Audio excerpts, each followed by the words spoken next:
Machinery పేరు John dress back.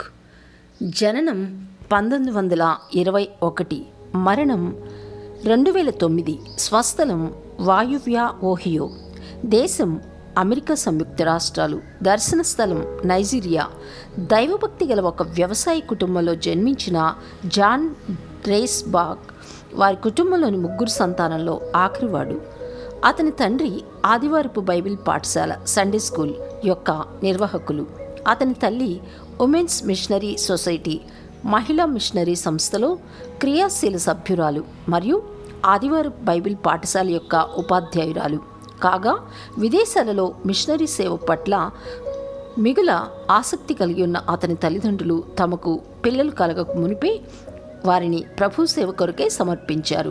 జాన్కు 12 సంవత్సరాల వయసు ఉన్నప్పుడు వారి సంఘంలో జరిగిన ఒక ఉజ్జీవ కూడికలో తన పాపముల నిమిత్తమై పశ్చాత్తాపం పొంది వాటిని ఒప్పుకొని రక్షణ కొరకై దేవుని సన్నిధిలో వేడుకొనగా అతను తిరిగి జన్మించిన అనుభవంను పొందారు.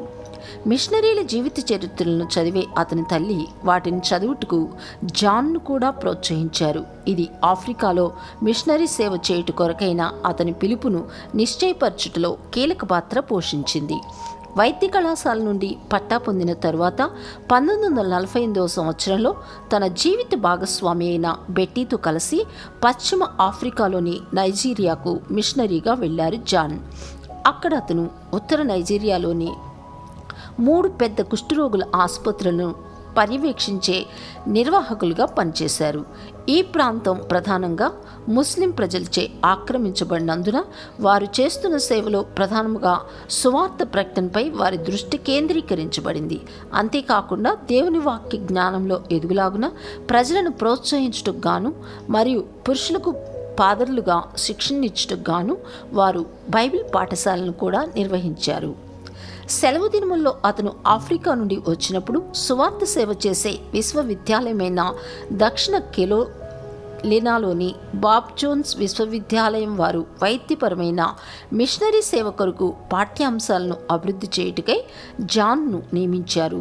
దానిని గురించి అతను దృఢముగా విశ్వసించింది ఏమంటే, వైద్య మిషనరీ శిక్షణలో అనుభవపూర్వకమైన శిక్షణ ఎంతో ముఖ్యమని. కాగా అతను ప్రాజెక్ట్ కంపాషన్ కరుణ పరియోజన అను దానిని ప్రవేశపెట్టారు. దీని ద్వారా అనేక మంది విద్యార్థులు నిజముగా జరుగుతున్న సేవా కార్యక్రమాల్లో పాల్గొని అనుభవపూర్వక శిక్షణ పొందారు. అతను ఆ విశ్వవిద్యాలయం యొక్క ఒక ఉద్యోగాన్ని పరిగణింపబడినప్పటికీ జాన్ దంపతులు తమ అధిక సమయంను వైద్యపరమైన వివిధ సేవా కార్యకలాపాలలో సేవలను అందించుటకు వెచ్చించి స్వతంత్ర మిషనరీలుగా దేవుని సేవలో ముందుకు సాగిపోయారు.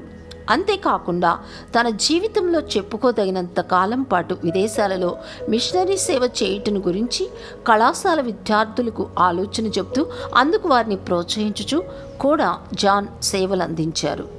జాన్ ప్రపంచ నలుమూలల సువార్త ప్రకటించబడుటను గురించి ఎల్లప్పుడూ యవ్వనస్తులను సవాలు చేసేవారు.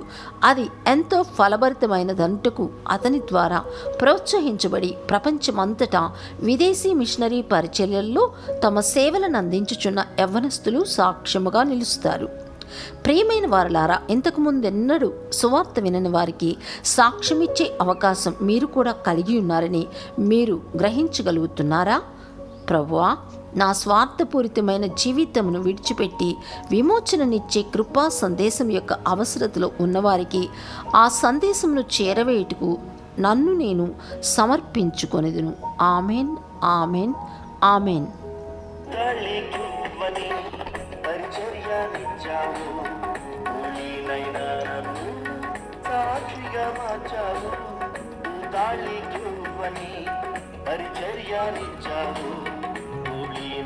నన్ను సాక్షిగా మార్చావు. నీ సంఘ సరిహద్దులను విశాలపరచుటకు, నీ సంఘ సరిహద్దులను విశాలపరచుటకు నీ సేవకునిగా అభిషేకించావు. నీ సేవకునిగా అభిషేకించావు. నీ కృప లేకపోతే యేసయ్యా